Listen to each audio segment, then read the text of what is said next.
The fire crackles softly, holding back the cold just enough. You're listening to Made for Sleep, where history unfolds slowly and without hurry. Tonight, we explore medieval conspiracies that were actually true, not as shocking secrets, but as quiet undercurrents that moved through castles, courts, and candlelit rooms. Settle in as the embers glow, and if you'd like, let me know how you're doing in the comments and what time it is where you're listening from. Now ease those lights, get your electric blanket, and let's mellow in together. Welcome to medieval Europe, where life unfolds slowly across seasons and generations. You're settling into a time when most people live their entire lives within a day's walk of where they were born, and rumours travel faster than certainty ever could. Power exists somewhere distant, operating through systems most will never fully see. You wake before dawn because that's simply what people do. The rhythm hasn't changed in living memory. Your grandfather woke this early, and his grandfather before him. Light comes gradually through shuttered windows, and you dress in layers that smell faintly of wood smoke and wear. Outside, the village looks much as it did yesterday. Thatched roofs sit heavy with morning dampness. Chickens peck near doorways.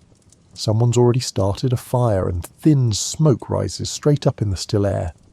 You can hear a cow lowing from the common pasture and the soft clatter of a wooden bucket against stone. Most of your day involves repetition. You tend animals or work the strips of land your family has farmed for generations. Your hands know the feel of rope, dirt, grain, and wood better than anything else. The work follows patterns set by the season and the weather, not by choice or innovation. The church bell rings at intervals, marking the hours of prayer, even if you can't always stop to observe them properly. The sound carries across fields and reminds you that time continues, measured and steady. You know the priest keeps records somewhere, written on parchment you've never touched, in letters you wouldn't recognise. Trade happens in the village square on market days. People bring eggs, cloth, vegetables, or tools. Coins change hands sometimes, but more often you exchange goods directly. A length of rope for 3 loaves of bread, wool for candles. The transactions happen face to face, with neighbours you've known since childhood. Authority exists, but at a distance. The lord who owns much of this land lives in a manor house you've passed but never entered. His steward comes through periodically to collect taxes or settle disputes. You pay what's owed in grain or labour, recorded in a ledger you'll never see. The system operates above your daily concerns. News arrives slowly and often second-hand. A traveller mentions something happening 2 valleys over. A merchant repeats a story heard at another market. You file these fragments away without much ability to verify them. Geography limits knowledge just as much as literacy does. Your children help with chores as soon as they're able. They learn by watching and doing, not through formal instruction. The oldest remembers to check the hen house. The youngest carries water from the well. These tasks will define their days just as similar tasks defined yours. Nearby, a monastery operates on its own schedule. Monks rise even earlier than you do, their days structured around prayer and work. They copy manuscripts, tend gardens, and maintain the only library for many miles. You know they possess knowledge, but it remains largely separate from your daily needs. The village itself rarely changes. Houses stand where they've stood for decades. Paths follow the same routes between homes, fields, and common areas. When something does shift, like a new family moving in, or an old building needing repair, it becomes a topic of conversation for weeks. You eat porridge in the morning and bread with whatever else is available later in the day. Meals depend entirely on the season and the harvest.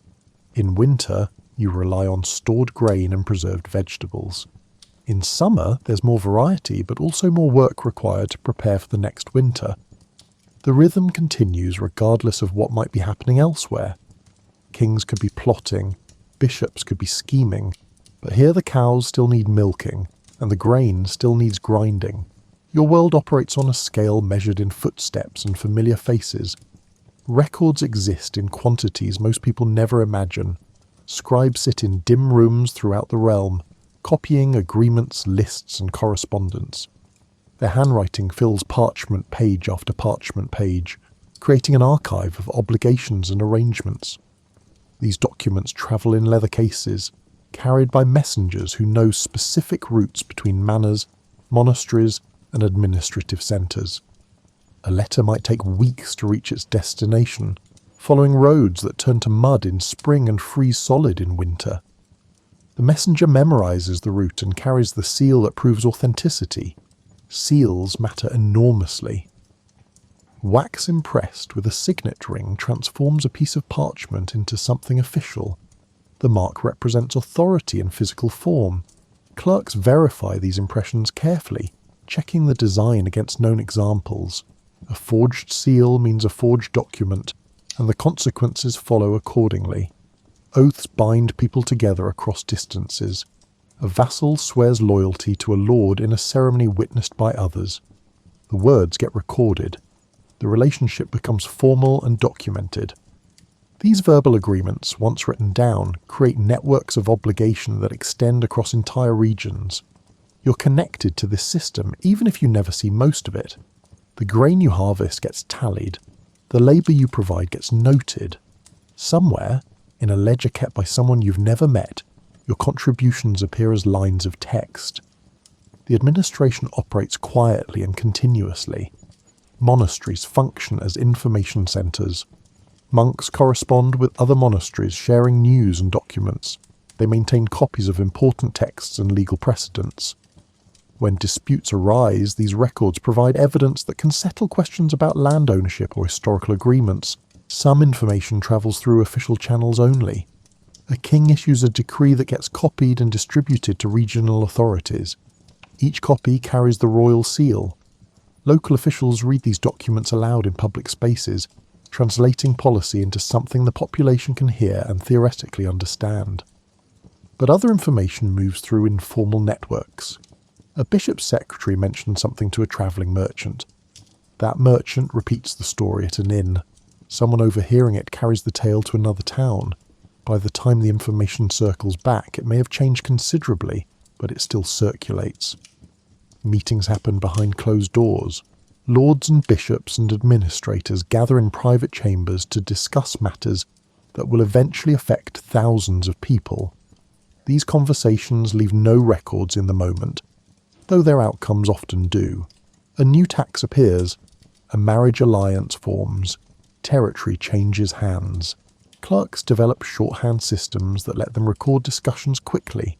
They take notes during meetings, then expand them into proper documents later. This process introduces small opportunities for adjustment or interpretation, where emphasis can shift slightly without anyone noticing immediately. Messages sometimes travel in code. A sender and recipient agree on substitutions for sensitive words. Names become numbers. Locations get described indirectly. The letter appears innocent if intercepted, but means something quite specific to the intended reader. This practice exists alongside open correspondence, adding layers to written communication. Physical access controls information too. Certain rooms require permission to enter. Specific chests remain locked, their keys held by trusted individuals. Documents stay in designated locations, consulted only when necessary and under supervision. The architecture of information storage creates natural barriers. Trust gets distributed carefully. A lord relies on a steward to manage daily affairs. The steward trusts certain clerks with sensitive tasks. Those clerks work with scribes who copy documents without necessarily understanding their full meaning. Each level knows what it needs to know and rarely more. Sometimes arrangements remain deliberately vague. Two parties agree to cooperate without specifying exact terms in writing. This flexibility allows adaptation, but also creates space for disagreement later. When disputes arise, witnesses must recall conversations that happened months or years earlier, with memory serving as the only record. The system functions through repetition and routine. The same messengers follow the same routes. The same clerks perform the same tasks. Annual cycles of tax collection, legal reviews, and administrative reporting create predictable patterns. Within this regularity, variations can easily go unnoticed until much later. Stories circulate constantly through medieval communities. You hear them at the well, in the market, after church, and while working side by side in the fields. Most begin with someone claiming to have heard something from someone else, who supposedly witnessed or learned about an event. A typical rumour might sound simple at first. Someone mentions that a neighbouring lord seems to be hiring more guards than usual. This observation passes from person to person, each retelling adding small details or interpretations. By the time the story reaches you, it might include speculation about why the guards are needed, or what they might be protecting. Repetition gives these stories weight. When you hear the same tale from 3 different sources, it begins to feel reliable even without direct evidence. The human mind naturally seeks patterns and connections, so separate fragments of information start forming into coherent narratives whether or not they actually belong together. Markets serve as major exchange points for news. Merchants arriving from different directions bring stories from their travels. These accounts get shared while transactions happen, spreading to everyone within earshot. A piece of gossip from one town mixes with unrelated news from another, creating hybrid stories that take on lives of their own. Religious spaces generate their own information networks. People gather for services, pilgrimages, and feast days. During these events, conversation flows naturally. Someone mentions seeing unusual activity near a monastery. Another person recalls hearing about a bishop making unexpected visits. These fragments get woven together through casual discussion. Literacy remains rare enough that written information feels inherently more authoritative. If someone claims to have seen a document or heard a letter read aloud, their account carries extra credibility. Most listeners can't verify the contents themselves, so they accept the description at face value. Seasonal rhythms affect how stories spread. During harvest, people work long hours with less time for extended conversation.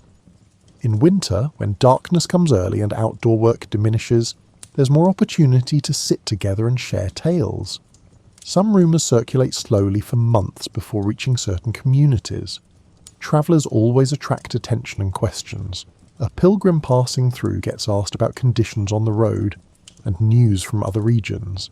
Their answers get remembered and repeated, even if the traveller themselves was just passing along rumours they heard elsewhere.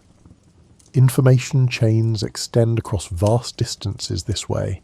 Misunderstandings happen constantly. Someone overhears part of a conversation and fills in the missing pieces incorrectly. A gesture or expression gets misinterpreted. A name gets confused with a similar name. These small errors compound as stories pass from person to person, sometimes creating entirely new versions of events. Timing matters in unpredictable ways. A rumour that circulates while nothing else significant is happening gets more attention and elaboration. The same story introduced during a busy period might get mentioned briefly and forgotten. The information environment constantly shifts based on competing demands for attention. People naturally want to contribute something new to conversations. This desire leads to embellishment and creative additions. Someone repeats a story but adds a detail that makes it more interesting or relevant to local concerns. The next person includes that detail and adds their own. The original information gradually transforms. Certain individuals become known as reliable sources. A merchant who travels regularly might be considered trustworthy about trade routes and regional politics. A former soldier might be asked about military matters. These reputations mean their versions of stories carry more weight, even when they're speculating just like everyone else. Shared suspicion sometimes emerges without any particular evidence. If enough people express vague concerns about something, those concerns start feeling justified simply through repetition. A general unease about a powerful family or institution can persist for years, supported more by accumulated whispers than by specific grievances. Written records rarely exist to contradict popular narratives. Most events leave no documentation accessible to ordinary people. Without the ability to check facts against official accounts, stories perpetuate based purely on their internal consistency. and how well they fit existing beliefs about how power operates. Some rumours prove impossible to fully disprove. They involve events that supposedly happened in private or in distant locations. No one can definitively say they didn't occur, so they linger in the collective memory. Decades later, people still mention them as possibilities, keeping the stories alive across generations. Sleep follows the sun's schedule more than personal preference. You go to bed when darkness makes work difficult and rise when light returns. This pattern shifts gradually across seasons, expanding and contracting with the available daylight, but always maintaining its basic rhythm. Your sleeping space is shared, often with family members, and sometimes with animals whose body heat helps ward off cold. Straw mattresses rest on simple wooden frames or directly on packed earth floors. Blankets made from wool provide warmth, layered according to the season's demands. Evening routines begin well before full darkness. Fires get banked to last through the night, providing dim light and residual warmth. Shutters close against wind and weather. Small tasks get completed, putting tools and materials in their proper places. Order matters when you'll need to find things again in morning dimness. The transition to sleep happens gradually. You might sit near the fire for a while after the day's work ends, mending something or simply resting. Conversation, if it happens, tends toward practical matters rather than elaborate storytelling. Energy conservation becomes natural when physical labour defines most waking hours. Dreams occur but rarely get discussed in detail. People mention sleeping well or poorly, but extensive dream interpretation belongs more to scholars and religious figures than to everyday life. Your mind processes the day's experiences while you sleep, but morning brings focus back to immediate tasks. Children fall asleep where they sit sometimes, exhausted from helping with chores or playing outside. They get carried to bed, barely stirring. Their sleep is deep and complete, the kind that comes from bodies still growing and minds not yet burdened with complex worries. Night sounds become familiar. Wind against thatch, animals settling, the occasional creak of wood adjusting to temperature changes. These noises don't disturb sleep because they're expected and normal. Your ears have learned what belongs and what might signal something requiring attention. Seasonal changes affect rest patterns noticeably. Summer nights stay warm enough that heavy coverings aren't needed. Winter requires careful preparation, with all available blankets piled on and bodies pressed close together for warmth.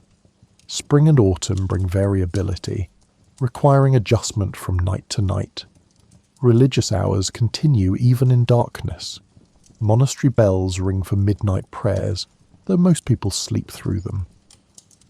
The dedicated few who wake for these observances do so out of commitment to spiritual discipline rather than social obligation. Their vigils happen privately while others rest undisturbed. Recovery happens during sleep. Muscles that worked hard during the day repair themselves. Minor aches and strains diminish. The body's natural healing processes operate most effectively during these hours of stillness. You wake feeling ready for another day, not because sleep eliminates all fatigue, but because the rhythm allows for basic restoration. Elderly members of the household often wake earlier and more frequently during the night. They move carefully in darkness, perhaps adding wood to the fire or simply adjusting their position to ease discomfort. These small disturbances rarely wake others who've adapted to the sounds of shared sleeping spaces. Rain on the roof creates a steady background noise that some find soothing. It signals that morning work might begin later or take different forms, allowing for slight variations in the usual routine. The sound of water becomes associated with permission to rest a bit longer. Illness disrupts normal sleep patterns. Someone coughing or feverish requires attention and care. Others in the household adjust, sleeping lighter or taking turns providing comfort. These periods pass, and the household returns to its regular rhythm, though everyone remembers who helped during difficult nights. Morning arrives gradually.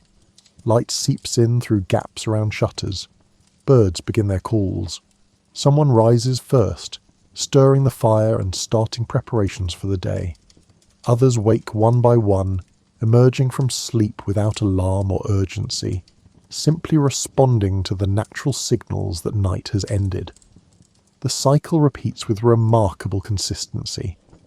Variations occur due to weather, health, or unusual circumstances, but the fundamental pattern remains stable.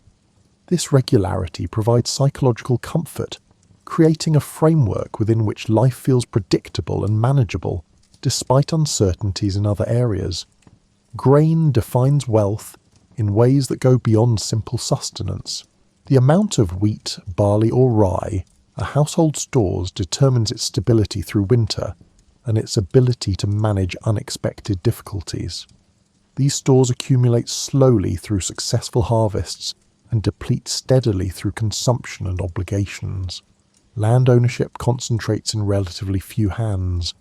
Most people farm fields they don't technically own, paying rent through labour or a portion of their harvest. The arrangement continues year after year, maintained by tradition and documented agreements that favour those who already hold power. Mills process grain into flour, but operating a mill requires authorisation and often comes with fees. You bring your grain to the designated mill and pay a percentage for the service. The miller grows prosperous through countless small transactions, accumulating wealth from the steady stream of people who have no alternative. Salt preservation extends the life of meat and fish, making it valuable beyond its taste-enhancing properties. Control over salt sources means control over food security. Trade routes carrying salt connect distant regions, and whoever manages these routes gains significant influence. Tax collection happens through various mechanisms.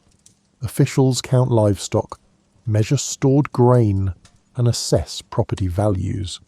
These evaluations determine what each household owes, payable in goods or labour. The system extracts resources from the many to support the few, maintained through careful record keeping. Feast days and religious obligations require food contributions. Households set aside portions of their production for church tithes and local celebrations. These commitments reduce what remains for personal use but create social cohesion and demonstrate participation in community life. Crop failures affect entire regions simultaneously. When weather prevents successful harvest, everyone faces shortage together. Stored reserves from previous years become critical. Those with deeper reserves can weather the difficulty better, sometimes purchasing additional supplies from those forced to sell at disadvantageous terms. Forest access provides supplementary resources beyond farming. Wood for fuel and construction, game for meat, and mushrooms and berries for food variation. Rights to use forest land get controlled and allocated, with permissions granted or restricted based on social position and formal agreements. Water sources require maintenance and management. Wells need cleaning, irrigation channels need clearing, and mills need flowing water to operate. Communities organise labour to maintain these essential resources, with costs and benefits distributed according to established patterns. Trade goods move along established routes that rarely change.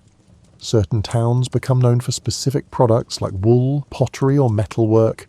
Merchants follow these routes regularly, creating networks where goods, money, and information all flow together in predictable patterns. Debt relationships bind people across years.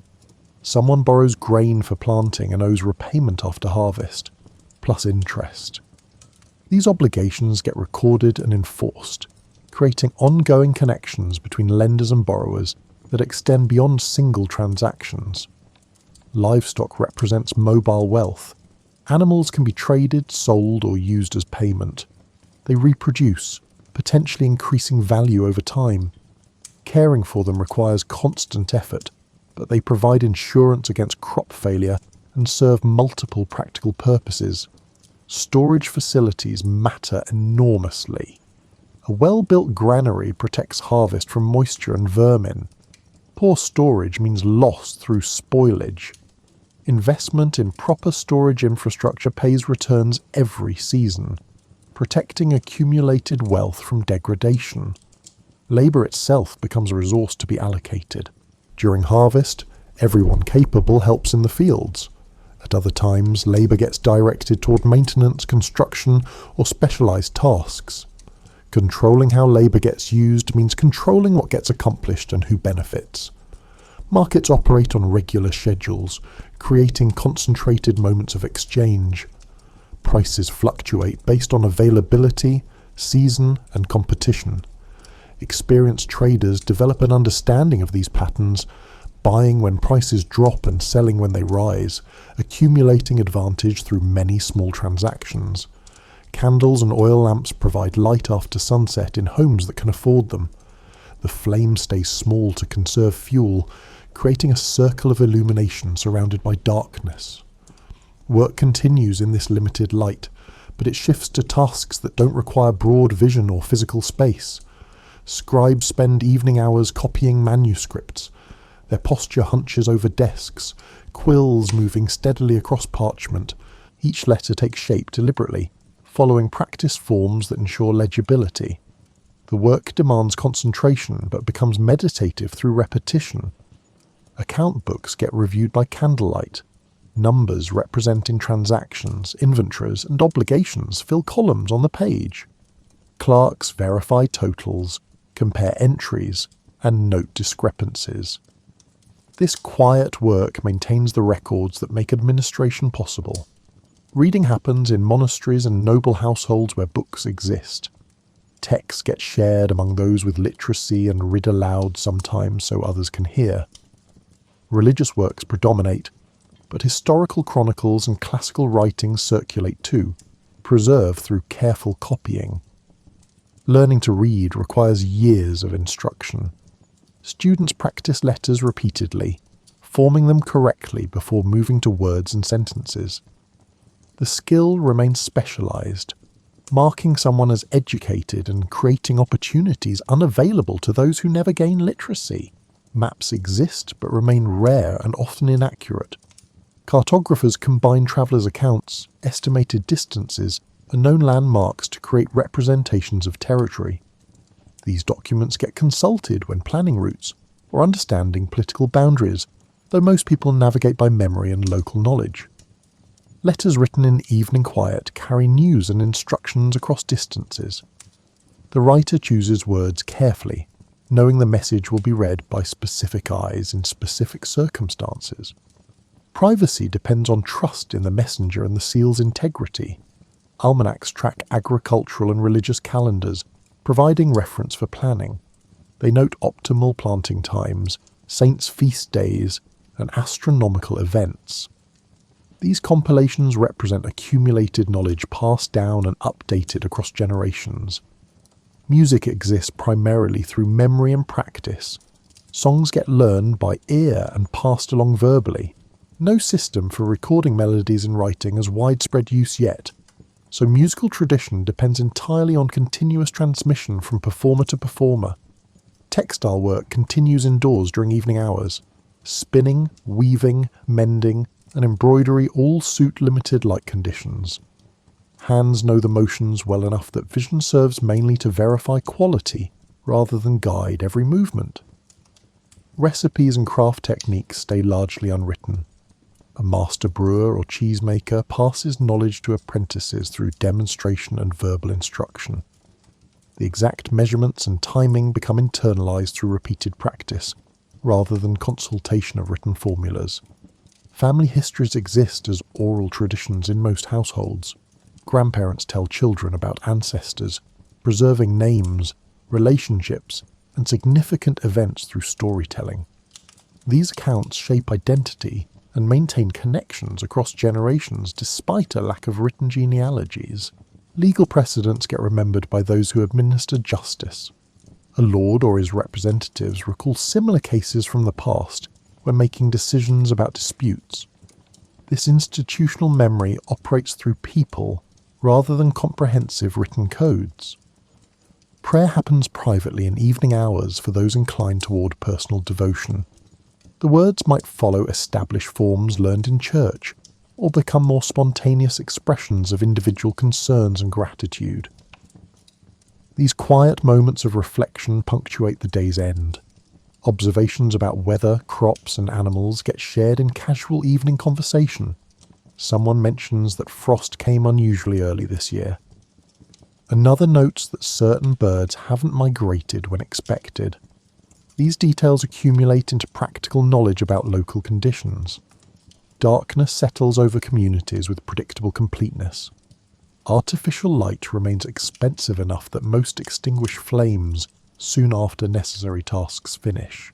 The night becomes a time of stillness rather than continued activity.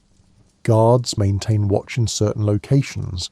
Castle walls, monastery gates, and wealthy households employ people to stay alert through dark hours. These watchmen follow established routes, checking doors and listening for unusual sounds. Their presence provides security without drama or incident most nights. Church bells mark hours even in darkness. The sound carries across sleeping towns, maintaining temporal structure throughout the night. Those awake for any reason can orient themselves in time through these regular signals. Animals settle into their own routines. Chickens roost silently. Cows and sheep rest in barns or pens. Guard dogs remain alert but quiet unless something genuinely unusual occurs. The animal world adjusts to nighttime just as the human one does. Street activity ceases almost entirely in most places. A few major cities maintain some nighttime commerce and movement, but villages and small towns empty after dark. Walking through streets at night happens rarely and usually for specific purposes, like fetching help during an emergency. Fire safety requires attention before sleep. Embers get arranged carefully, provided with fuel that will burn slowly without sending sparks beyond the hearth. The risk of uncontrolled fire motivates careful evening procedures that become second nature. Temperature drops as night progresses, especially in colder months. Buildings retain some warmth from daytime fires, but eventually the chill penetrates. People burrow deeper into bedding, sometimes waking briefly to adjust coverings before drifting back to sleep. Moon phases affect nighttime visibility significantly. A full moon allows limited navigation and work if necessary. New moons bring near-total darkness that makes movement difficult and potentially dangerous. The cycle creates predictable variation in nighttime conditions. Starlight provides orientation for those who know the sky. Familiar constellations mark seasons and directions. Travellers study these patterns, learning to use them when clouds don't obscure the view. This knowledge passes between generations as practical information. Silence isn't absolute. Wind moves through trees and across fields. Water flows in streams and rivers. Owls hunt and call. The night has its own soundscape, different from day but no less natural. These sounds blend into background awareness for those accustomed to them. Illness or injury sometimes requires nighttime attention. Someone rises to tend a sick child or address sudden pain. These disruptions happen by necessity rather than choice, managed quietly to avoid disturbing others more than required. Dreams fill the sleeping mind with images and scenarios that feel vivid in the moment. Upon waking, most fade quickly, leaving only vague impressions. Occasionally a dream lingers, puzzling or pleasant, carried into morning consciousness. Security comes through familiar routine rather than elaborate precautions. Doors close with simple latches. Valuables, if any exist, stay in known locations. The expectation that night will be like other nights creates calm acceptance rather than anxious vigilance. Morning preparation begins before full light. The first person awake rekindles the fire, coaxing flames from preserved embers. This task marks the transition from night to day, resuming activity after hours of rest. The cycle continues regardless of individual circumstance. Whether someone sleeps well or poorly, whether the night brings storm or stillness, morning follows darkness with reliable certainty. This dependability anchors daily life in patterns larger than any single person's experience. Centuries later, researchers examine medieval records with careful attention. Parchment documents preserved in archives reveal arrangements that contemporary people suspected but couldn't prove. The written evidence confirms that certain families did indeed make secret agreements, that some officials did manipulate records for personal gain, and that power operated through hidden channels alongside visible ones. Archaeological evidence supports some of the old stories. Excavations uncover hidden chambers, concealed passages, and buried caches that match descriptions passed down through generations. What seemed like legend occasionally turns out to have a physical foundation, validated through scientific examination. Scholarly analysis of medieval financial records exposes sophisticated manipulation techniques. Clerks did alter account books to hide theft or redirect funds. The methods varied in complexity, but the fundamental pattern appears repeatedly across different regions and time periods. Some conspiracies were exactly what people whispered about. Land ownership disputes that seemed settled during the medieval period get reassessed through modern legal history research. Forged documents that granted property rights receive scrutiny. In several documented cases, powerful families did use fraudulent charters to claim land that rightfully belonged to others, exactly as contemporary rumours suggested. Political marriages arranged in secret become visible through correspondence that survived in monastery archives. Letters reveal negotiations that occurred privately, with public announcements only after agreements were finalised. The matchmaking that people speculated about in markets and fields did happen behind closed doors. Church investigations from the medieval period, recorded in ecclesiastical archives, document misconduct that people discussed in whispers. Some religious figures did abuse their positions. Some institutions did prioritise wealth accumulation over spiritual mission. The concerns that circulated as gossip had a basis in documented reality. Military campaigns that seemed poorly planned or strangely executed receive new interpretation when historians discover correspondence between supposed enemies. A few medieval conflicts did involve secret cooperation between combatants, with public hostilities masking private agreements about how to divide territory or resources. Poisoning cases that generated rumours about noble households sometimes find confirmation in medical examination of preserved remains. Modern forensic analysis detects toxic substances in bones and tissue, validating suspicions that certain deaths weren't natural. The quiet concerns people expressed had a foundation in hidden violence. Trade monopolies that seemed suspiciously strong get explained through the discovery of secret agreements between merchants and authorities. Written contracts show that some traders did pay officials for exclusive rights, exactly as competitors suspected. The economic arrangements that felt unfair often were precisely that. Despite these revelations about concealed power and hidden manipulation, daily life for most medieval people continued in familiar patterns. Crops still needed planting regardless of political scheming. Animals required care whether or not distant authorities were plotting. The fundamental rhythms of survival and work persisted. Modern understanding of medieval conspiracies doesn't dramatically change the basic historical narrative. Yes, some powerful people conspired. Yes, some institutions operated corruptly. But these discoveries mostly confirm what many people at the time already suspected. The surprises come mainly in specific details rather than overall patterns. What remains most striking in reviewing medieval life isn't the conspiracies themselves, but rather how little they affected everyday routines for ordinary people. Life happened in fields, workshops, and homes, shaped more by weather and season than by secret agreements made in distant manor houses or church councils. The records that prove medieval conspiracies true also show extensive documentation of normal administration. For every forged charter, hundreds of legitimate ones exist.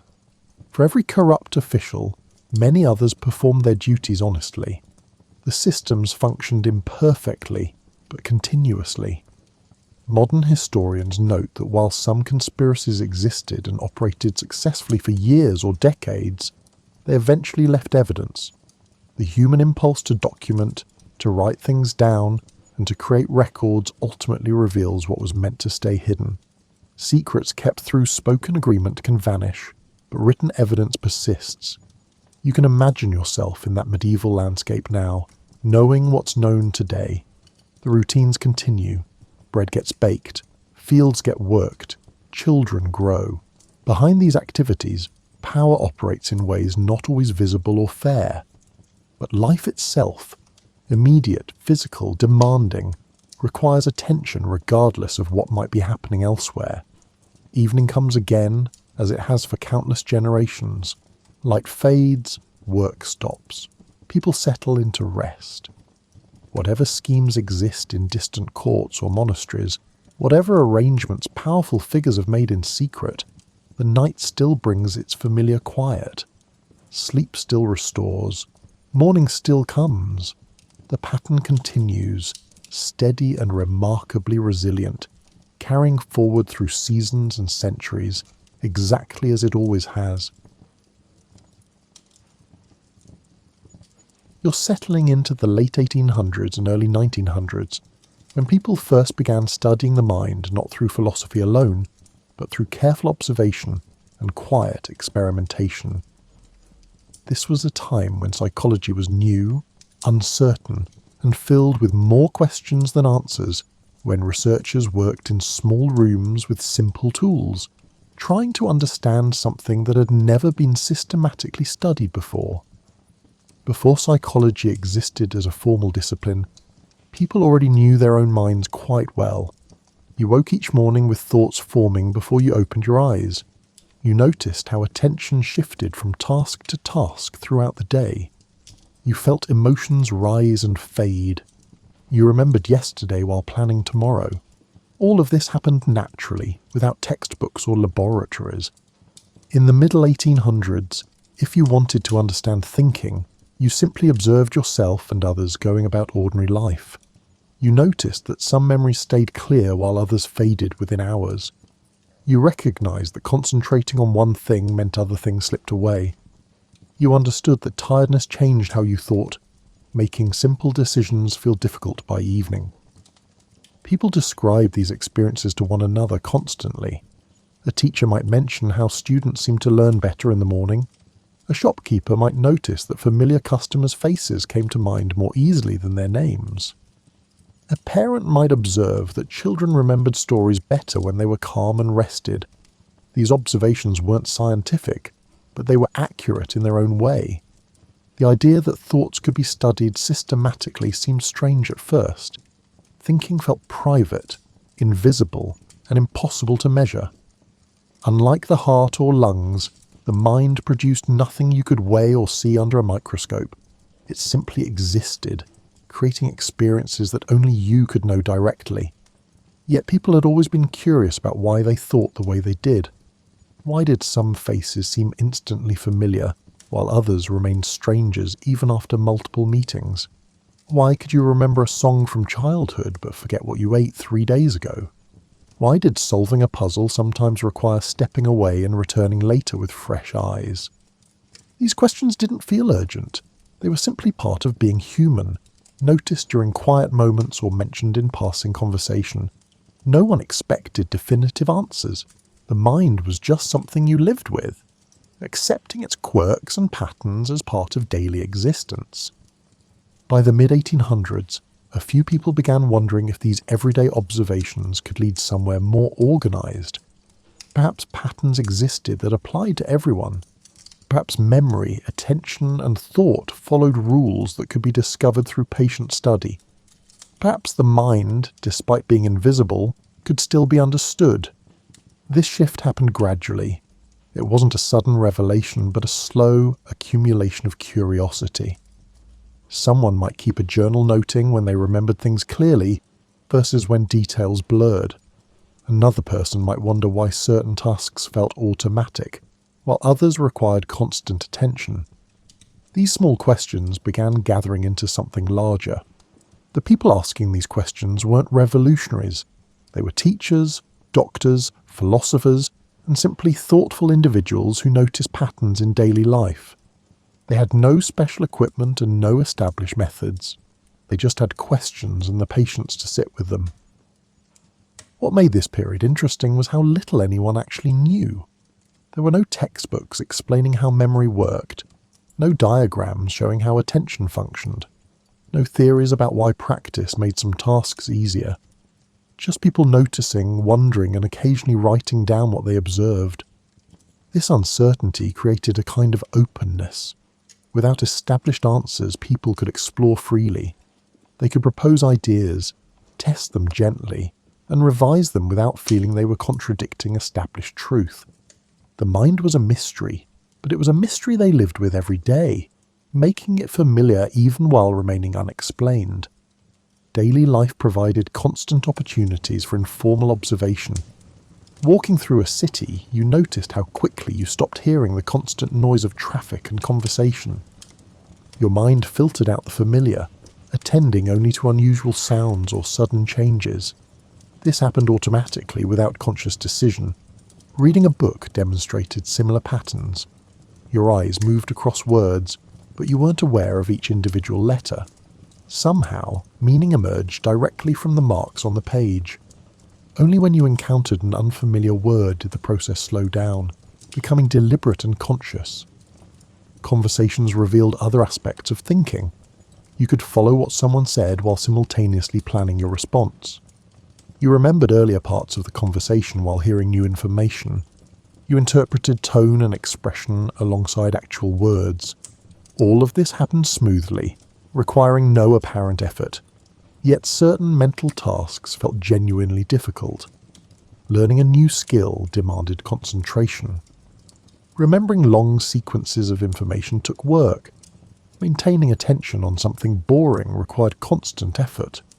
These difficulties were just as much a part of mental life as the effortless aspects. People noticed that moods affected thinking. When cheerful, problems seemed manageable, and ideas flowed easily. When sad or worried, even simple tasks felt burdensome, and concentration became difficult. The connection between emotion and thought was obvious, though no one understood the mechanisms behind it. Physical state mattered too. Hunger made thinking harder. Illness disrupted concentration. Pain drew attention away from other concerns. The mind clearly depended on the body, though the exact nature of that dependence remained unclear. Age brought changes in mental abilities that everyone could observe. Children learned quickly but struggled with abstract ideas. Adults could think through complex problems but sometimes had trouble learning new skills. Older people accumulated vast knowledge but might struggle to remember recent events. These patterns were familiar, noticed across generations. Individual differences were equally apparent. Some people seemed naturally good with numbers. Others had exceptional memories for faces or names. Still others could learn languages easily, or showed talent for music or art. These variations suggested that minds, while sharing basic features, also differed in significant ways. All of these observations existed before formal psychology, accumulated through ordinary living rather than systematic study. They formed a foundation of common knowledge about mental life, reliable enough for practical purposes even without scientific explanation. What early psychologists would attempt was taking this informal knowledge and making it precise. They wanted to move from noticing patterns to understanding why those patterns existed. They hoped to transform everyday observations into systematic knowledge that could be tested, refined, and extended. This ambition faced an immediate problem.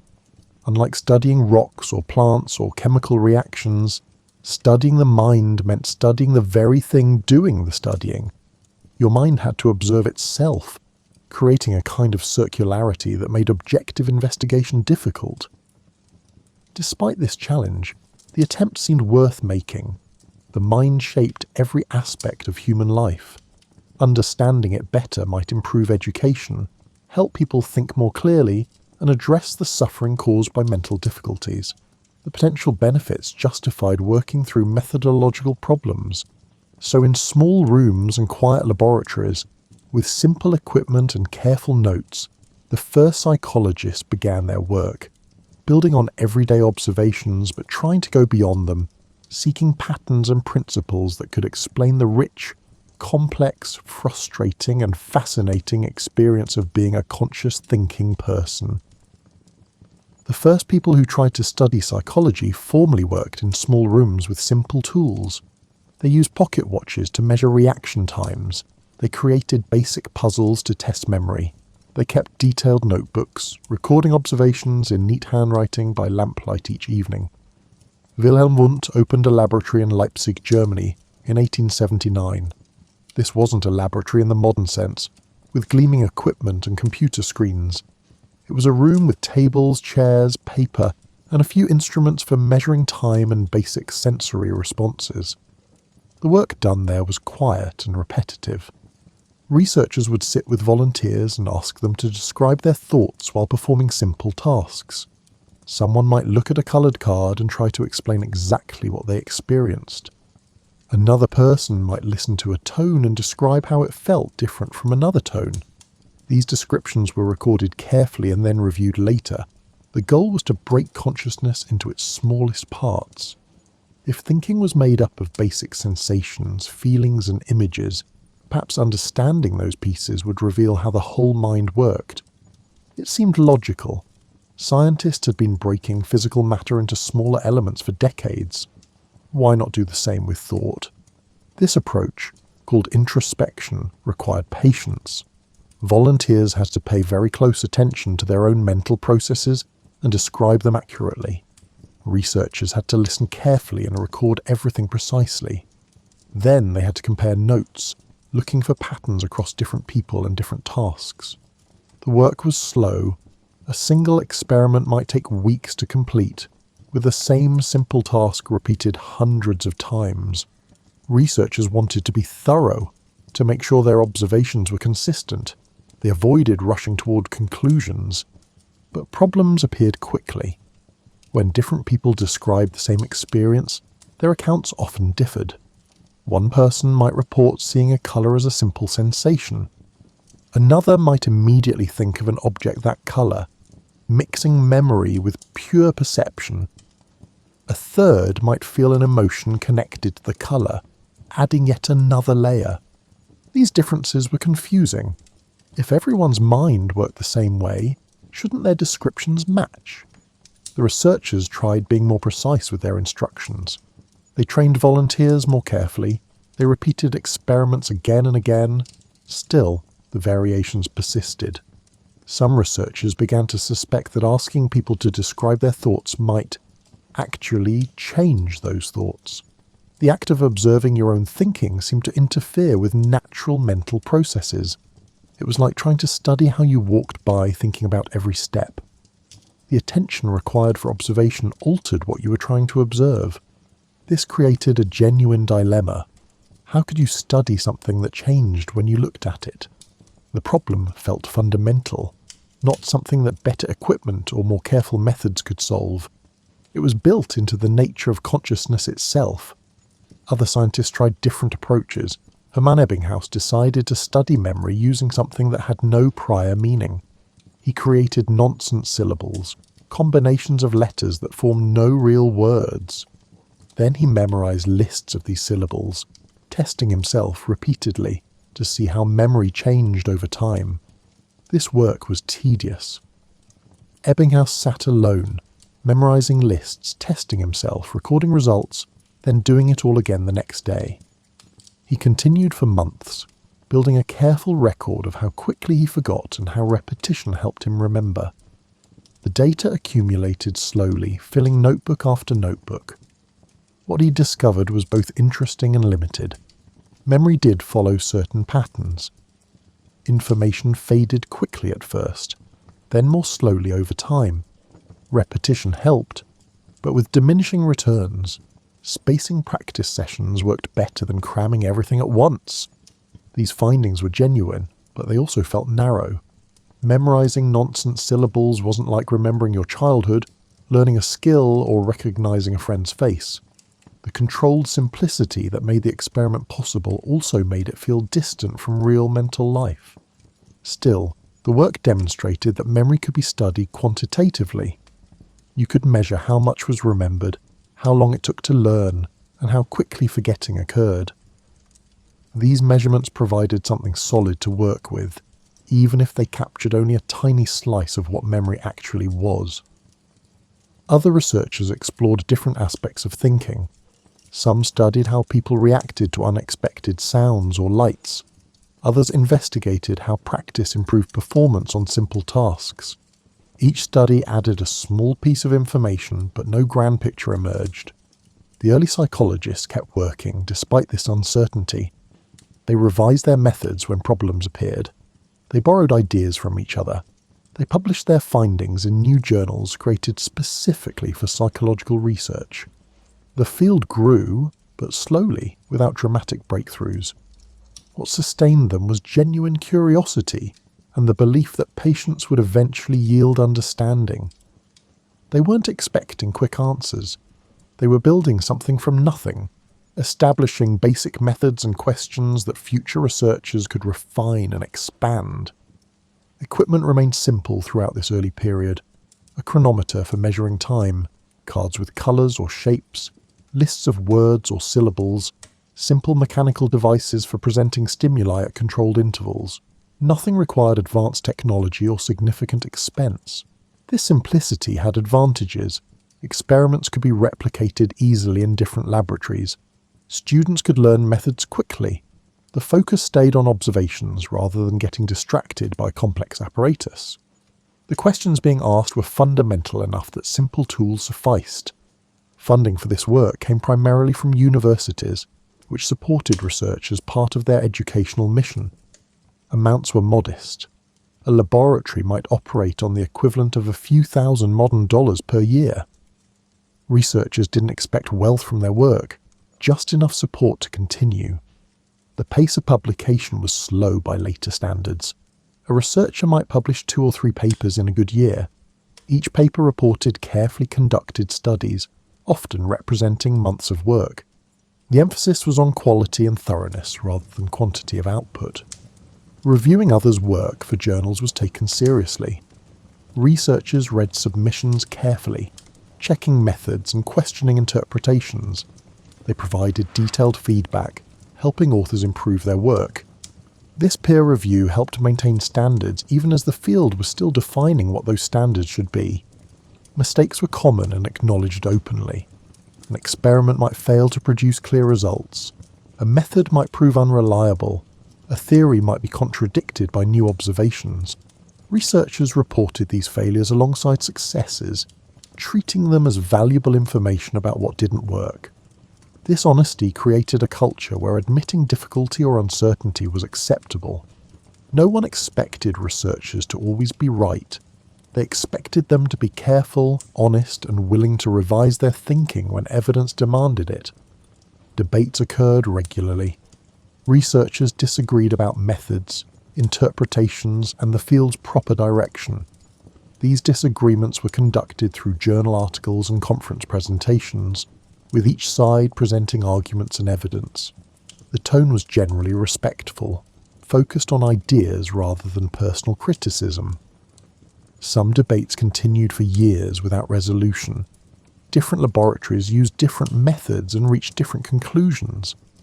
Without clear ways to decide between competing approaches, both might persist, each gathering supporters and continuing to produce research.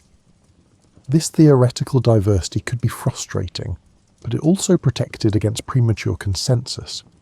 If the field had settled too quickly on particular methods or theories, it might have locked itself into approaches that later proved limited. Ongoing disagreement kept options open. What unified researchers, despite their differences, was commitment to empirical investigation. Whatever their theoretical preferences, they agreed that observation should guide understanding. Speculation alone wasn't enough. Ideas needed testing through systematic study. This empirical commitment didn't eliminate bias or error, but it provided a standard for evaluation. Theories that couldn't be tested or that contradicted repeated observations lost credibility. Those supported by consistent evidence gained acceptance, at least provisionally. The relationship between psychology and philosophy remained close during this period. Many psychologists had trained in philosophy and continued reading philosophical work. They borrowed concepts and questions from philosophical discussions of mind and knowledge. But psychology was trying to establish independence from philosophy by emphasizing empirical methods. Philosophers might debate the nature of consciousness indefinitely. Psychologists wanted observations that could settle disagreements or at least constrain speculation. This tension between philosophical questions and empirical methods would persist throughout psychology's development. The deepest questions about mind and consciousness often resisted experimental investigation, yet focusing only on what could be measured risked missing what was most important. Early psychologists navigated this tension with varying degrees of success. Some maintained broad philosophical perspectives while conducting careful experiments. Others focused narrowly on what could be measured, setting aside larger questions. Both approaches contributed to the field's development. As psychology developed, researchers gathered in universities, forming small communities of people interested in the same questions. These weren't large departments. Often, psychology existed as a corner of philosophy or physiology, with just one or two people pursuing it seriously. Students came to study with established researchers, learning methods through direct apprenticeship. They attended lectures, observed experiments, and eventually designed their own studies. The teaching was personal and informal, with much of the learning happening through conversation rather than formal instruction. Universities in Germany became early centres for this work. Leipzig, where Wundt worked, attracted students from across Europe and America. People travelled considerable distances to spend a year or two learning psychological research methods. They lived simply, attended lectures, worked in laboratories, and discussed ideas during long walks or evening gatherings. This created networks. Students who studied together stayed in contact after returning to their home countries. They wrote letters, sharing observations and asking questions. When someone developed a new experimental technique, others heard about it through correspondence and tried adapting it for their own research. Academic conferences began to include psychology. Researchers presented their findings to small audiences, often just a dozen or 20 people. These presentations sparked discussions that continued informally afterward. Someone might mention a problem they encountered in their research, and others would suggest possible solutions or alternative approaches. The atmosphere was collegial rather than competitive. Everyone recognized that the field was too new and uncertain for rivalry to make sense. They needed each other's ideas and insights. They were all struggling with the same fundamental challenge of how to study something as elusive as thought. Professional journals dedicated to psychology started appearing in the late 1800s. These provided formal channels for sharing research beyond personal correspondence. Articles were typically short and descriptive, reporting observations and methods without much theoretical speculation. The emphasis was on careful documentation rather than bold claims. Reading these journals meant encountering a mixture of promising findings and acknowledged failures. Researchers routinely reported experiments that didn't work as expected. They described problems with their methods. They questioned their own interpretations. This honesty reflected the field's uncertainty, but also its commitment to gradual, honest progress. Teaching psychology to undergraduates required developing new courses. What should be included? How should it be organized? Professors tried different approaches, some emphasizing philosophical questions about the mind, others focusing on experimental methods and findings. Course structures varied considerably from one university to another. Students often found psychology interesting but frustrating. The field had few definitive answers to offer. Unlike anatomy, which could show you exactly how the heart worked, psychology dealt in probabilities, tendencies, and ongoing debates. This uncertainty could feel unsatisfying, but it also attracted students who enjoyed open questions. The growth of academic psychology created opportunities. Universities began hiring people specifically to teach and research psychology, rather than fitting it into other departments. Laboratories expanded beyond single rooms to include multiple spaces for different types of research. Funding, though modest, became more available, as institutions recognized psychology as a legitimate field of study. International connections strengthened. Researchers visited laboratories in other countries, observing different approaches and techniques. They discovered that while fundamental questions were universal, cultural context shaped how those questions were explored. A researcher in America might emphasize practical applications, while someone in Germany focuses on theoretical foundations. This exchange of ideas happened through multiple channels simultaneously. Letters, journal articles, conference presentations, and personal visits all contributed. The field developed unevenly, with some areas advancing faster than others, but the overall direction was toward greater sophistication and wider participation. What held these communities together was a shared commitment to understanding the mind through observation rather than speculation alone. They valued careful methods, honest reporting, and patience with uncertainty. They recognized that answers would come slowly if they came at all, but the process of searching seemed worthwhile in itself. Language differences created some barriers. Much important work was published in German, requiring researchers elsewhere to learn the language or wait for translations. French and English also served as languages of psychological research, but no single language dominated. This meant ideas spread more slowly than they might have otherwise. Translation work became important. Researchers who knew multiple languages helped make findings accessible across linguistic boundaries. They translated articles, summarized foreign work for local audiences, and facilitated correspondence between researchers who didn't share a common language. Women faced significant barriers entering psychology during this period. Universities often excluded them from formal programs or restricted their participation. Despite these obstacles, some women pursued psychological research, often working informally or in subordinate positions. Their contributions were frequently overlooked or attributed to male colleagues. If few women managed to establish themselves as serious researchers, they had to be exceptionally talented and persistent to overcome the barriers they faced. Their presence gradually began changing assumptions about who could do psychological research, though full inclusion would take many more decades. The social class background of early psychologists was typically middle or upper middle class. University education required resources that working class families rarely had. This limited the diversity of perspectives in the field. Research questions and interpretations reflected the backgrounds and concerns of relatively privileged academics. Awareness of these limitations was minimal during the period. Researchers generally assumed their findings applied universally, without considering how class, culture, or other factors might matter. This assumption would be questioned more thoroughly in later decades, but early psychologists worked within it unconsciously. Academic hierarchies shaped research practices.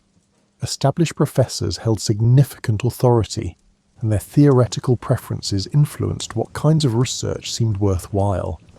Junior researchers often worked on problems their mentors considered important, gaining independence only gradually as they established their own reputations. This hierarchical structure had both advantages and disadvantages. It provided mentorship and maintained standards. It also sometimes stifled innovation when established figures rejected new approaches. The balance between tradition and innovation remained a constant negotiation. Informal gatherings were as important as formal ones. Researchers met for coffee or tea, discussing ideas in relaxed settings. They dined together, took walks, and visited each other's homes. These social interactions built trust and understanding that facilitated intellectual exchange. Personal relationships influenced intellectual ones. Friendships formed during student years often lasted throughout careers, creating networks of mutual support. People helped each other find positions, reviewed each other's work, and collaborated on research projects. The academic year's rhythm shaped research. Terms filled with teaching left less time for experiments. Breaks allowed intensive focus on research and writing. Summers might be spent travelling to visit other laboratories or attending conferences. This cyclical pattern became the framework within which psychology developed. Universities valued research but also demanded teaching. Balancing both required careful time management. Some researchers excelled at both. Others found one or the other more congenial. Most did what was necessary to maintain their positions while pursuing the work that interested them most. Research students provided essential assistance. They helped conduct experiments, organize data, and maintain equipment. In return, They learned methods and eventually developed independence as researchers themselves. This apprenticeship model ensured continuity across generations. The relationship between research and teaching was seen as mutually beneficial. Teaching forced researchers to organise their knowledge clearly. Research provided fresh material for teaching and demonstrated the active nature of the field. Students benefited from learning from active researchers rather than just textbooks. Public interest in psychology was growing but remained limited. Occasional lectures for general audiences introduced psychological ideas to non-specialists. Newspapers sometimes reported on research findings. But psychology hadn't yet captured widespread popular attention the way it would in later decades. This relative obscurity had advantages. Researchers could work without excessive scrutiny or pressure for immediate practical results. They could pursue questions that interested them without worrying about public opinion or funding pressures beyond basic institutional support. The communities forming around psychology were small enough that most active researchers knew each other, at least by reputation. This created a sense of shared enterprise. Everyone was contributing to something new, building a field that hadn't existed a generation earlier. Early psychologists noticed quickly that mental work required rest. After several hours of concentration, attention wandered. Memory became less reliable. Simple tasks took longer. The mind, like the body, had limits. Research sessions were typically kept short. An hour of focused work was often the maximum, before researchers and volunteers both needed breaks. Continuing past that point produced diminishing returns. Fatigue introduced errors and made observations less trustworthy. This wasn't seen as a problem to overcome, but as a basic fact about how minds worked. Just as muscles needed recovery after exertion, thinking required periods of rest.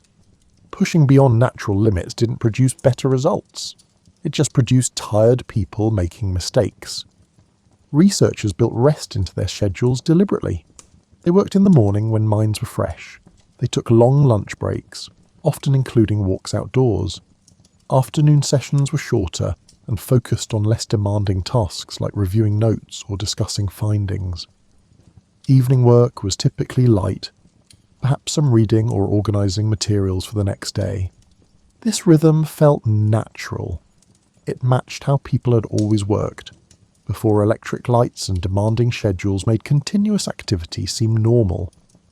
Early psychologists trusted that their best thinking happened when they weren't forcing it, when they allowed ideas to settle and clarify through patient reflection. Universities supported this approach through their structures. Academic schedules included long periods between terms when research could proceed without teaching obligations. These breaks weren't seen as vacations, but as essential time for deep work, writing, and careful thought. Walking became an important part of intellectual life. Many researchers took daily walks, using the time to think through problems without the pressure of producing immediate answers. The gentle, repetitive motion of walking seemed to help ideas flow more freely than sitting at a desk trying to force solutions. Some discoveries happened during these walks or during other restful activities. A researcher might struggle with a problem for days, then suddenly see a solution while lying in bed before sleep. This pattern reinforced the value of stepping away from work rather than grinding through difficulty. Sleep itself became a subject of interest. Researchers noticed that sleep changed thinking. A problem that seemed impossible in the evening might appear manageable after a night's rest. This wasn't magical, but reflected how sleep allowed mental processes to continue working without conscious effort. Dreams were noted, but not yet deeply studied. They seemed to reflect daily concerns mixed with random images and feelings. Some researchers kept dream journals, curious about patterns, but without methods for systematic study, dreams remained mostly personal experiences rather than scientific data. The importance of rest extended to longer timescales. Researchers took summer holidays seriously, using the time to recover from intense academic work. They travelled, visited family, pursued hobbies, and generally let their minds wander away from professional concerns. Returning in autumn, they often found themselves refreshed and ready for new projects. This approach contrasted sharply with later academic culture, which would emphasize productivity, output, and constant activity. Early psychologists worked hard, but they also trusted that rest was productive in its own way. Ideas needed time to develop. Understanding required patience, not just effort. The same principles applied to students. Cramming for exams was recognized as ineffective compared to steady, spaced study with regular breaks. Teachers encouraged students to maintain balanced schedules, warning against the exhaustion that came from excessive work without rest. None of this was formalized into theory. It was simply accepted wisdom based on observation and experience. People knew that tired minds didn't work well, so they avoided becoming unnecessarily tired. This seemed obvious rather than insightful. What made it noteworthy was how it shaped the pace of research. Psychology developed slowly, partly because researchers refused to rush. They worked carefully, rested thoroughly, and accepted that understanding would come gradually. This patience wasn't laziness, but recognition that the mind, including their own minds, had natural rhythms that should be respected rather than fought. Seasonal changes influenced work patterns. Winter brought longer periods indoors, suited to reading and writing. Spring invited more outdoor activity and social interaction. Summer allowed travel and rest. Autumn marked returns to teaching and intensive research. This natural cycle was accepted and incorporated into academic life. The quality of rest mattered as much as its quantity. Simply stopping work wasn't enough. Rest needed to involve genuine disengagement, allowing the mind to turn toward different concerns or simply wander without purpose. This kind of rest restored mental energy more effectively than forced inactivity while still thinking about work. Some researchers found particular activities restorative. Music, gardening, conversation with friends, and light physical exercise all provided relief from mental labour. These activities weren't seen as distractions from important work, but as necessary components of a sustainable intellectual life. The relationship between physical and mental rest was acknowledged but not fully understood. Exercise seemed to help mental clarity, perhaps by improving circulation, or simply by providing a break from thinking. Fresh air and natural light were valued, with many researchers preferring to work near windows or taking breaks outdoors. Time away from research often led to fresh perspectives. Returning to a problem after days or weeks away, researchers sometimes noticed aspects they had missed before. Distance provided clarity that close attention obscured. This made vacations and sabbaticals not just restorative but intellectually productive. The academic calendar structure supported these patterns. Long summer breaks, shorter winter holidays, and periodic sabbaticals allowed researchers to step back from immediate concerns. They could read broadly, consider new directions, or simply rest without feeling they were neglecting responsibilities. Conversations about research often happened during restful activities. Walking with a colleague, sharing a meal, sitting in a comfortable room with tea. These settings facilitated discussion that felt less pressured than formal meetings. Ideas could be explored tentatively, without commitment to particular positions. The value placed on rest reflected a broader understanding of intellectual work as requiring the whole person, not just focused concentration. Physical health, emotional balance, social connection, and mental rest all contributed to thinking clearly. Neglecting any of these diminished intellectual capacity. This holistic view would be challenged by later emphasis on productivity and specialization. But for early psychologists, it remained a guiding principle. They were whole people trying to understand the whole mind, and that required attending to all aspects of human life, including the fundamental need for rest and renewal. Early psychologists developed simple experiments to understand how minds processed information. These studies used ordinary materials and straightforward tasks, nothing complex or intimidating. Memory research often involved lists.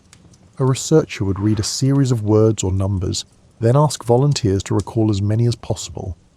By varying the length of lists, the speed of presentation, and the time before testing, researchers mapped basic patterns of remembering and forgetting. What they found was that memory had clear limits. Most people could remember about 7 items after a single presentation. Longer lists required repetition. Items at the beginning and end of lists were remembered better than items in the middle. These patterns appeared consistently across different people and different types of material. This consistency was encouraging. It suggested memory followed regular principles, not random processes. If you could predict memory performance based on simple variables like list length and position, perhaps deeper understanding was possible. Researchers tested many variations. Did meaningful words work differently than nonsense syllables? Did pictures produce better memory than words? Did emotional content affect recall? Each question led to careful studies, producing a gradual accumulation of findings. Forgetting proved as interesting as remembering.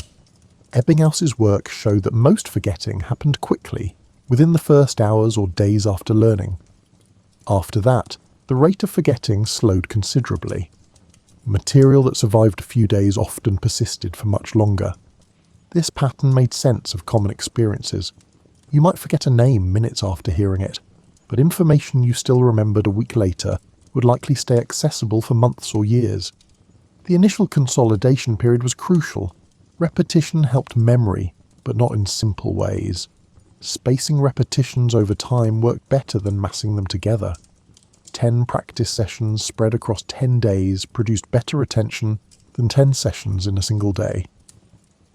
This spacing effect appeared reliably across different materials and tasks.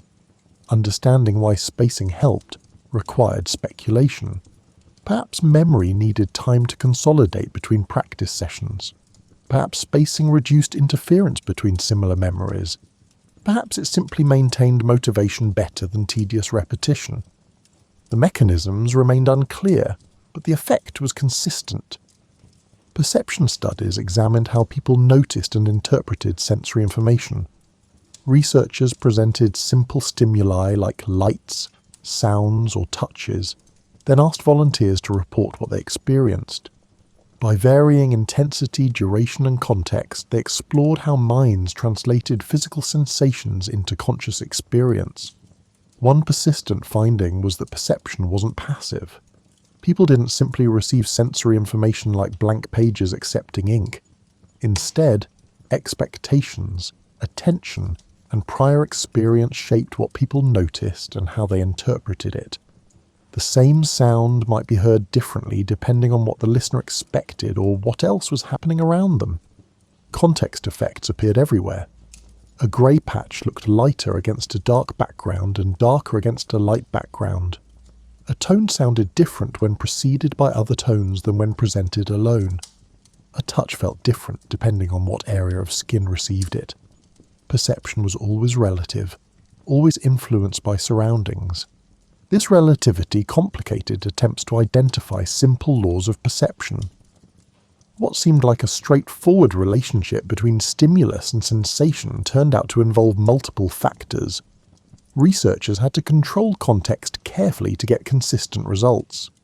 Attention itself became a focus of study. Researchers noticed that concentrating on one thing meant missing others. They tested this with simple tasks. While focusing on counting sounds, people might fail to notice a light flashing. While watching one object move, they might miss another object appearing nearby. This revealed attention as selective and limited.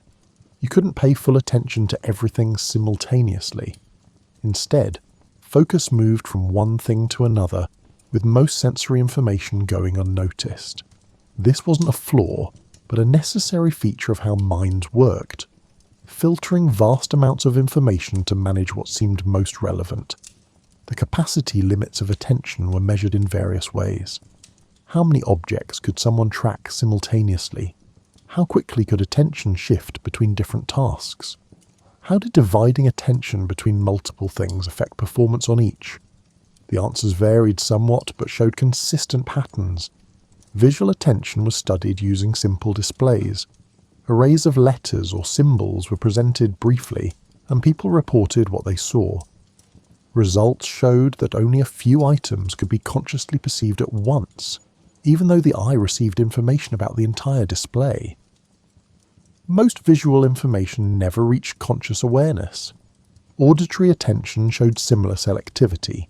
In a room full of conversation, you could focus on one speaker and follow what they said, while other voices became background noise.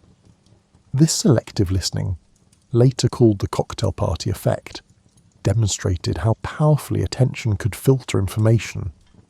Learning through practice showed interesting patterns.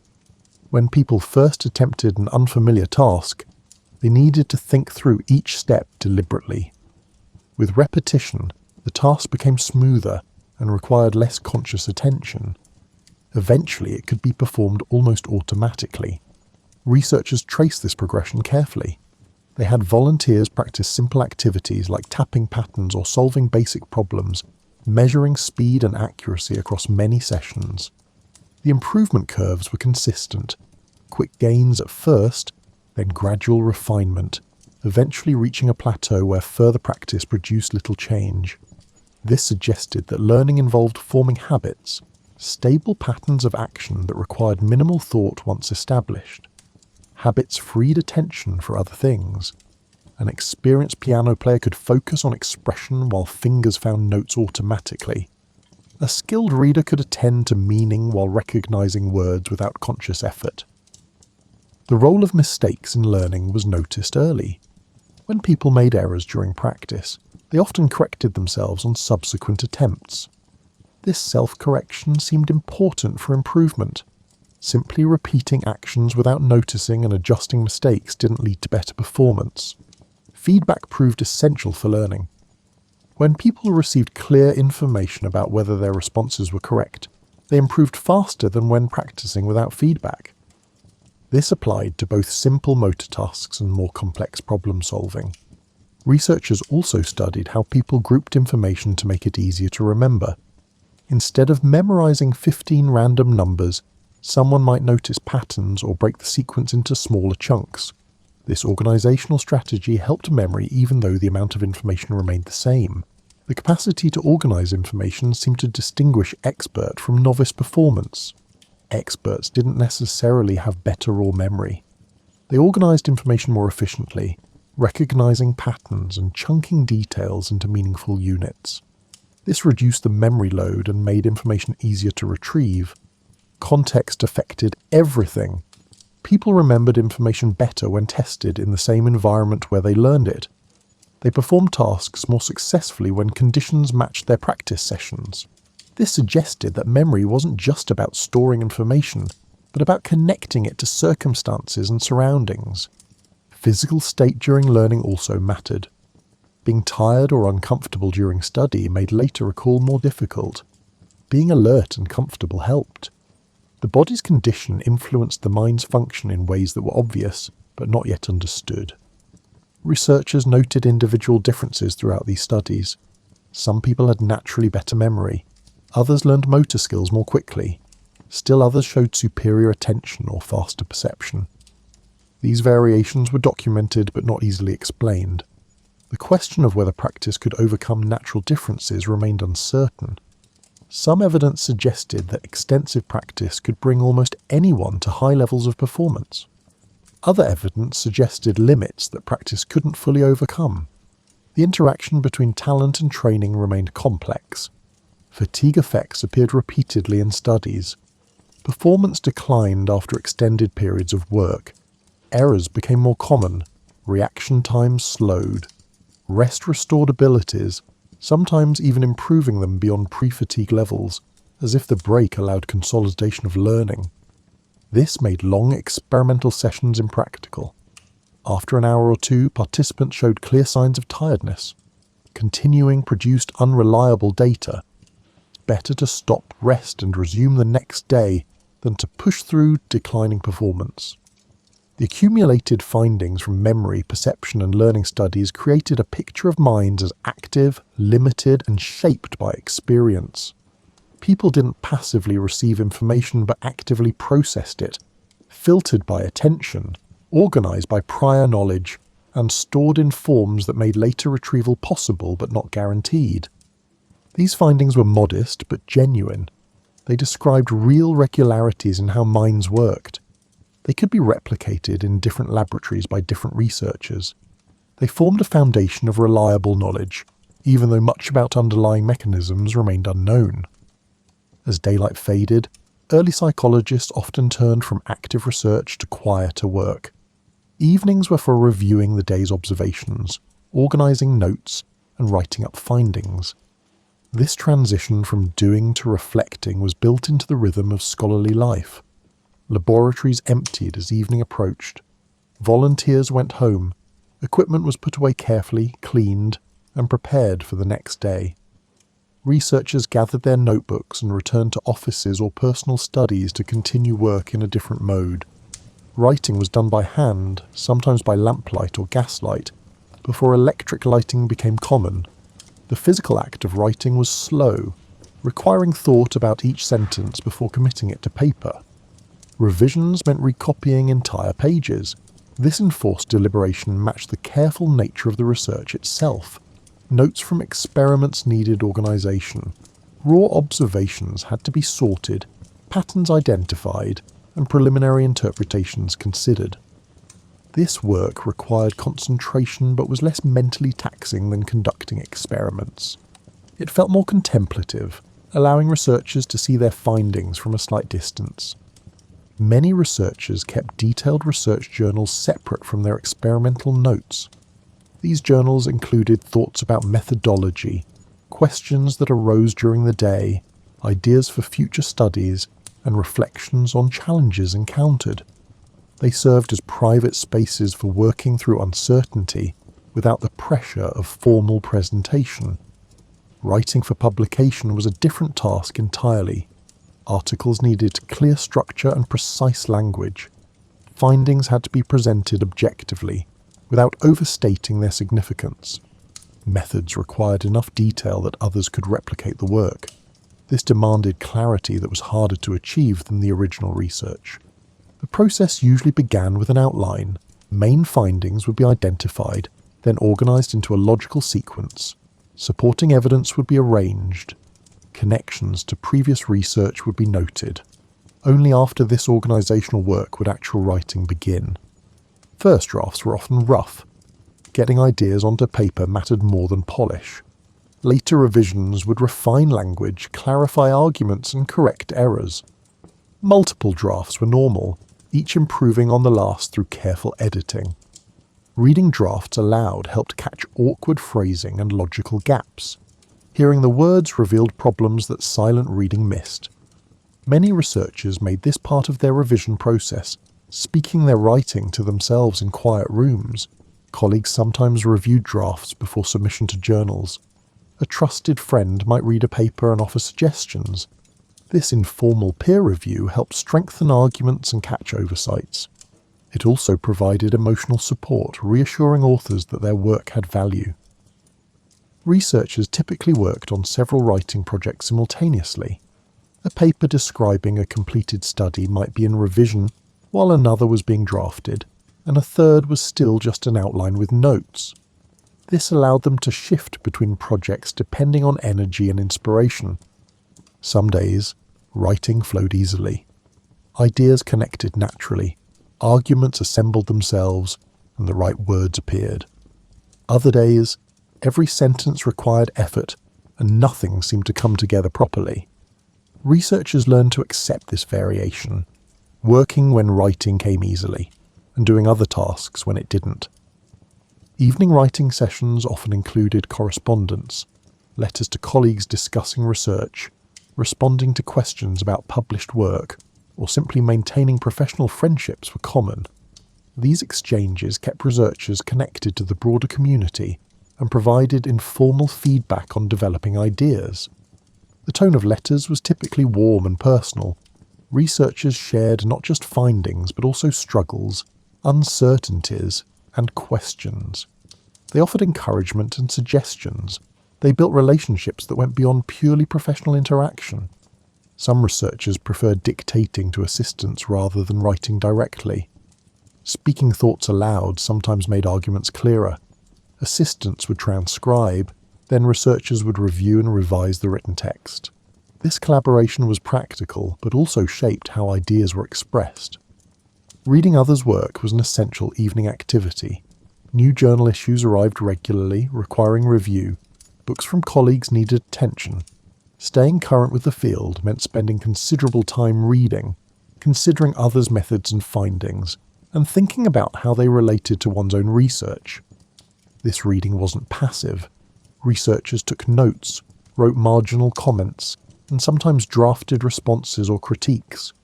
Engaging actively with others' ideas helped clarify their own thinking. It also revealed gaps in the field that might suggest new research directions. Occasionally, reading sparked immediate inspiration. An article might mention a method that could be adapted or describe a finding that connected unexpectedly to the reader's own work. These moments of recognition felt valuable, worth the hours of routine reading that preceded them. Evenings also brought administrative work. Teaching needed preparation. Laboratory supplies had to be ordered. Students' papers required reading and feedback. These practical tasks interrupted intellectual work but were necessary parts of academic life. Despite these demands, evenings generally felt calmer than days. The pressure to produce immediate results eased. There was space for thinking that wandered beyond current projects, for considering larger questions about the field's direction, and for wondering about problems that had no clear solutions yet. Some researchers worked late into the night when particularly engaged with a writing project or interesting problem. Others maintained strict schedules, stopping work at a set hour regardless of what remained undone. Both approaches reflected different temperaments but similar recognition that sustainable work required boundaries. The physical setting of evening work mattered. A comfortable chair, adequate light, and minimal distraction all contributed to sustained concentration. Many researchers cultivated particular spaces for writing, places that felt conducive to focused thought. Temperature and air quality affected evening productivity. Rooms that were too warm made concentration difficult. Poor ventilation created stuffiness that interfered with thinking. Researchers learned to maintain comfortable conditions, opening windows or adjusting heating as needed. Some people worked better with complete silence. Others preferred soft background sounds. A few worked in cafes or libraries, finding that ambient activity helped them focus. Personal preferences varied, but everyone recognized that environment influenced work quality. Before sleep, many researchers spent time with non-professional reading or family activities. They recognized that stepping fully away from work helped them return to it refreshed. The mind needed variety, not just rest. Light reading before bed helped transition towards sleep. Nothing too engaging or thought-provoking, just pleasant material that didn't demand intense concentration. Novels, essays, poetry, anything that felt relaxing rather than stimulating. Evening routines often included reviewing the next day's plans. What experiments were scheduled? What writing needed attention? What meetings or teaching obligations existed? This brief preview helped organize thoughts and reduced morning uncertainty. The transition from evening work to rest was gradual rather than abrupt. Work intensity decreased in stages. Demanding writing gave way to lighter reading, which gave way to casual activities, which gave way to preparing for sleep. This gentle progression respected natural rhythms rather than fighting them. This evening rhythm of reflection, writing, reading, and gradual disengagement created continuity between active research and restorative rest. Work didn't stop abruptly, but transitioned through stages of decreasing intensity until sleep could arrive naturally. Sleep was understood as essential for mental function long before psychologists studied it systematically. Everyone knew that poor sleep made thinking difficult, and that adequate rest improved concentration and memory. This common knowledge shaped how researchers approached their work. Evening routines often included winding down deliberately. After finishing work, researchers might read something undemanding, take an evening walk, or engage in light conversation. These activities help transition from the focused attention of work to the relaxed state conducive to sleep. The importance of regular sleep schedules was recognized early. Going to bed at roughly the same time each night made falling asleep easier. Waking at consistent times made mornings less difficult. The body seemed to function better with predictable rhythms. Bedrooms were kept simple and comfortable. Heavy curtains blocked light. Bedding was clean and warm. Temperatures were kept moderate. These practical arrangements reflected an understanding that the environment affected sleep quality. Dreams were acknowledged as part of mental life, but remained largely unexplored. People remembered dreams with varying clarity. Some mornings brought vivid recall of strange narratives and images. Other mornings, dreams disappeared immediately upon waking, leaving only vague impressions. Researchers occasionally kept dream journals, recording what they remembered upon waking. Patterns emerged. Dreams often included elements from recent experiences mixed with older memories and impossible combinations. They felt real while happening, but became obviously irrational upon waking. What dreams meant or how they related to waking thought remained unclear. Some researchers suspected dreams might reveal something about how memory worked, showing how the mind combined information in unusual ways.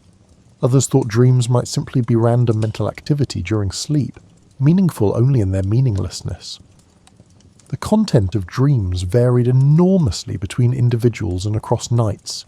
Some dreams felt coherent, with recognizable narratives and clear sequences. Others were fragmentary, jumping between scenes without connection. Emotions in dreams could be intense, sometimes more vivid than waking feelings. Recurring dreams were noted as curious phenomena. The same scenes or situations might appear repeatedly over months or years. These repetitions suggested some kind of significance, but what they meant remained mysterious. Nightmares occasionally troubled sleep. Most people experienced them occasionally. They typically involved threats or danger, creating anxiety that could wake the sleeper. Upon waking, the threat revealed itself as imaginary, but the emotional impact lingered. Without methods for studying dreams systematically, they remained personal experiences rather than scientific data. Researchers noted them with interest, but didn't build theories around them. The focus stayed on aspects of mental life that could be observed and measured during waking hours. The quality of sleep affected research directly. After a poor night's rest, experiments took longer, mistakes increased, and patience wore thin. Researchers learned to postpone difficult work when they felt tired, recognizing that forcing concentration when exhausted produced unreliable results. This meant treating sleep as a professional necessity rather than a personal weakness. Taking time to rest properly wasn't indulgence, but practical requirement for good work. Universities generally supported this through reasonable schedules that didn't demand constant availability. Seasonal patterns influenced sleep and work. Winter darkness meant longer evenings and later mornings. Summer light extended active hours but also invited more time outdoors. Researchers adjusted their schedules with seasons rather than fighting natural rhythms. The relationship between mental work and physical rest was noted but not fully understood. Thinking hard seemed to require physical recovery just as manual labour did. A day of intense mental effort left people genuinely tired, needing sleep as much as someone who had worked physically. Some researchers wondered whether different types of mental work required different kinds of rest. Did creative thinking deplete resources differently than memorization or calculation? Did some activities actually restore mental energy rather than consuming it? These questions were raised but not answered. What was clear was that regular sleep patterns supported better thinking. Going to bed and waking at consistent times made daily work easier. Irregular sleep disrupted concentration and mood, making routine tasks feel harder than they should. Physical activity during the day seemed to promote better sleep at night. Researchers who took walks or engaged in light exercise reported sleeping more soundly than those who remained sedentary. This suggested connections between physical and mental states that weren't yet understood. Diet affected sleep as well.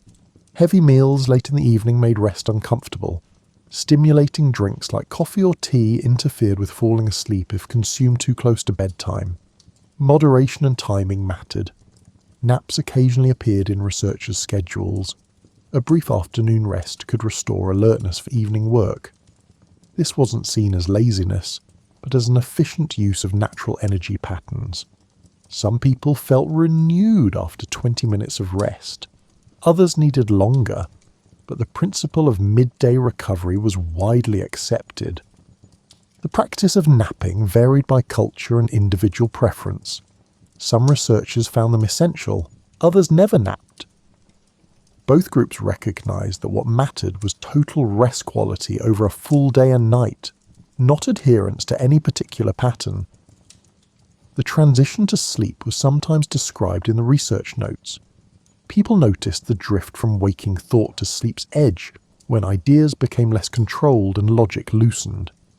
This transitional state felt distinct from both alert consciousness and full sleep, suggesting that mental states existed on a continuum rather than as sharp categories.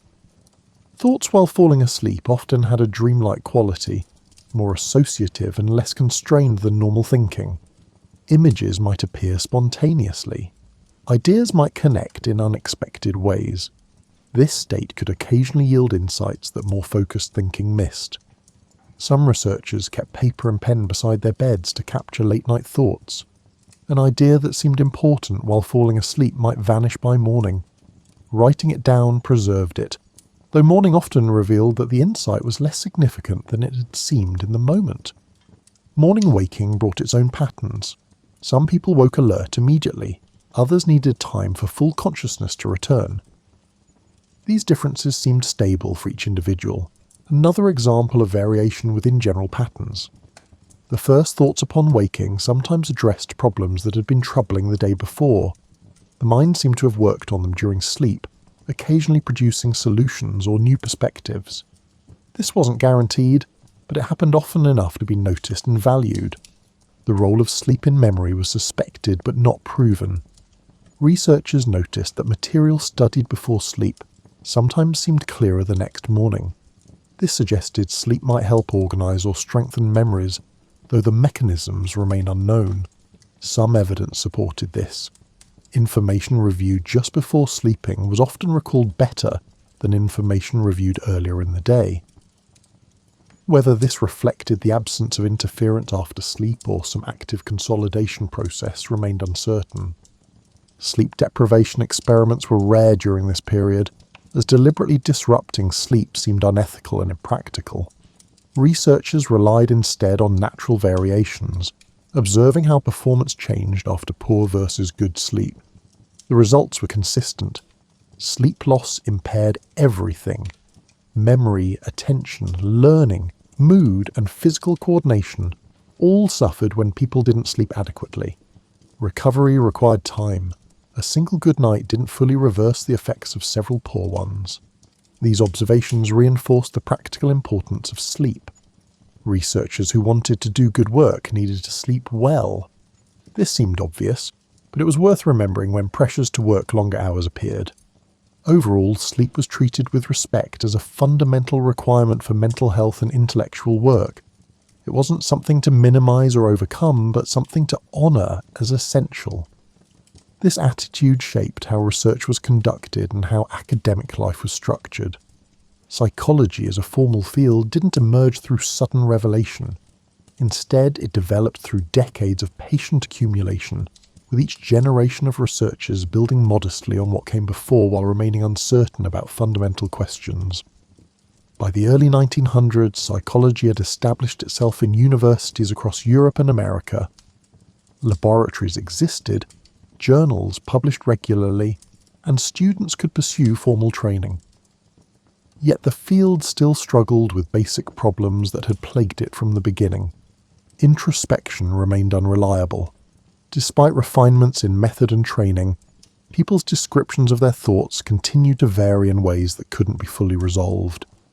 This limitation pushed researchers toward approaches that didn't rely on self-report, emphasizing observable behavior and measurable performance instead. This shift happened gradually.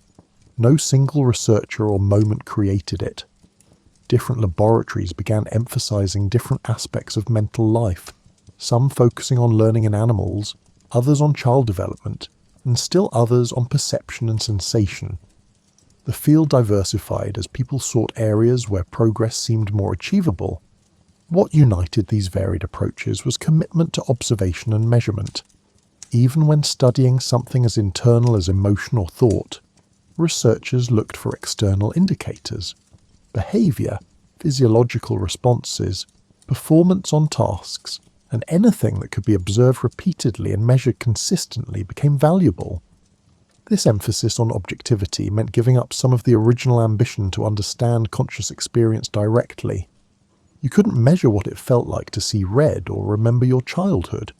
You could only measure responses, choices, and patterns of behavior related to those experiences. For some, this felt like a necessary compromise. For others, it seemed like abandoning psychology's most important questions. These tensions persisted, creating ongoing debates about what psychology should study and how it should proceed. Despite these disagreements, research continued steadily. Studies accumulated in journals. Findings were replicated, questioned, or extended. Slowly, reliable knowledge emerged about learning, memory, perception, development, and many other topics. The knowledge was limited and provisional, but it was also genuine progress from the near-total ignorance of 50 years earlier. Teaching psychology became more standardized. Textbooks appeared, organizing the field's findings into coherent presentations. These texts acknowledged uncertainty, while also showing how much had been learned. Students could now study psychology without feeling they were entering completely unmapped territory. Applications began to emerge. Psychological principles informed education, helping teachers understand how children learned. They shaped industrial practices, improving training and working conditions. They influenced clinical work with people experiencing mental difficulties. Psychology was becoming useful even while remaining incomplete. The methods developed during this early period established patterns that would persist. Controlled experiments, systematic observation, careful measurement, statistical analysis all became standard practices. These tools weren't perfect, but they provided structure for investigating questions about mind and behavior. Collaboration across institutions strengthened. Researchers shared methods, replicated each other's findings, and built on previous work.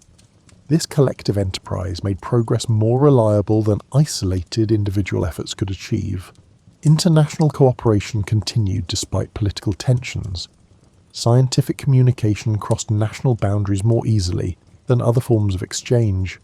Researchers maintained contact with colleagues in other countries even when their governments were in conflict. The growth of graduate education created pipelines of new researchers. Students trained in established laboratories then started their own programs elsewhere, spreading methods and standards across institutions. This geographical expansion diversified the field while maintaining some coherence in approach. Women gradually gained greater access to psychology, though barriers remained significant. Their presence began changing the field's culture and expanding the range of questions considered worthy of study. Full equality was still far in the future, but progress was visible. Funding for psychological research remained modest compared to physical sciences. This limited the scale and complexity of studies, but also kept researchers focused on questions that could be addressed with simple methods. Creativity in designing informative experiments with minimal resources became valued. What early psychologists got right was their patience. They didn't rush to conclusions or claim more than evidence supported. They accepted uncertainty as part of scientific work. They revised ideas when observations demanded it. They collaborated across distances and traditions. They built institutions that could sustain research across generations. Their willingness to publish negative results and acknowledge failures created realistic expectations about scientific progress. Not every experiment succeeded. Not every theory proved correct. This honesty made the positive findings more trustworthy. The culture they established valued careful work over dramatic claims. Replication mattered as much as novelty. Clear description mattered as much as theoretical brilliance.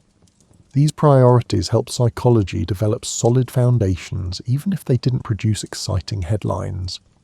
What they got wrong, or at least struggled with, was underestimating how complex the mind actually was. They hoped to find simple laws governing thought and behaviour, analogous to physical laws governing matter. Reality proved messier. Mental life involved layers of interaction between biology, experience, culture, development, and individual variation that resisted simple formulation. This complexity didn't invalidate their work, but did mean that grand unified theories remained elusive. Psychology would develop as a collection of specialized areas, each with its own methods and findings, rather than as a single coherent science with universal principles.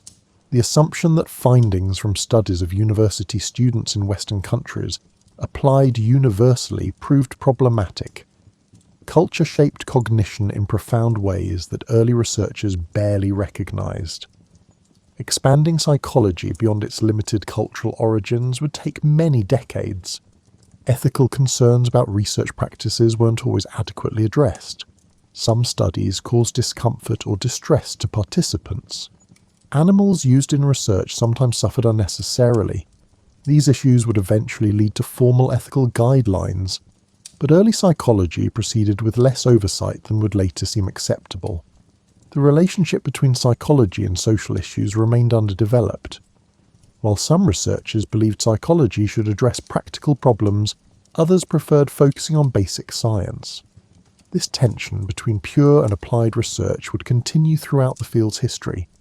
Later generations would introduce new approaches. Neuroscience would reveal brain mechanisms underlying mental processes. Computers would provide metaphors and tools for modeling cognition. Cultural psychology would show how context shaped thinking in profound ways. Each innovation added to understanding while also revealing how much remained unknown. The cognitive revolution in the mid-20th century would rehabilitate the study of mental processes that behaviorism had marginalized. Researchers would develop new methods for investigating thought, attention, and memory without relying on problematic introspection. This represented both the continuation and revision of early psychology's goals. Biological approaches would connect psychology to the broader sciences of the brain and body. Understanding neural mechanisms didn't eliminate the need for psychological explanation, but it provided complementary levels of analysis that enriched understanding. Developmental perspectives would show how psychological processes changed across the lifespan. What was true of adults wasn't necessarily true of children or infants. Age-related changes revealed how experience shaped mental capacities over time. Social psychology would demonstrate how profoundly other people influenced individual thought and behavior. Many findings from research on isolated individuals turned out not to apply when social context was considered. Understanding minds meant understanding their social nature. Clinical applications would both benefit from and contribute to basic psychological knowledge. Practical work with people experiencing psychological difficulties raised questions and provided observations that informed theory. Theory, in turn, suggested new therapeutic approaches, but all these later developments built on foundations laid by early psychologists. Their methods, though refined, remained recognizable. Their questions, though reformulated, stayed relevant. Their commitment to empirical investigation over pure speculation continued guiding the field. The field they created was imperfect, limited by available methods and shaped by the assumptions of their time. Yet it represented genuine progress in humanity's long attempt to understand itself. Questions that once seemed purely philosophical became addressable through systematic investigation.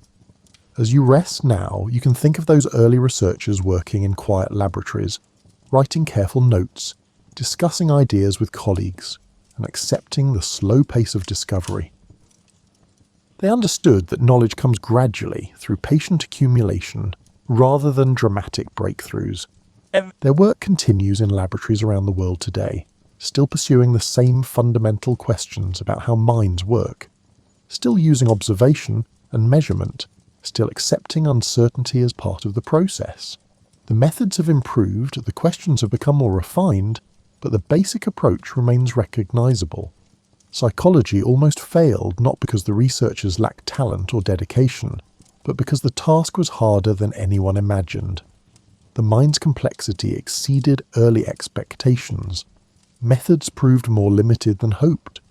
Progress came more slowly than anticipated. That psychology succeeded at all reflects the researchers' willingness to proceed without certainty, building understanding one careful observation at a time, trusting that patience and honesty would eventually yield insight. They worked within constraints, accepted setbacks, revised ideas, and maintained commitment to empirical investigation, even when dramatic breakthroughs remained elusive. The institutions they built survived their individual careers. Universities maintained psychology departments. Journals continued publishing. Research programs persisted across generations. This continuity allowed knowledge to accumulate despite the field's difficulties. Students trained by early psychologists became the next generation of researchers, carrying forward methods and standards while also introducing innovations.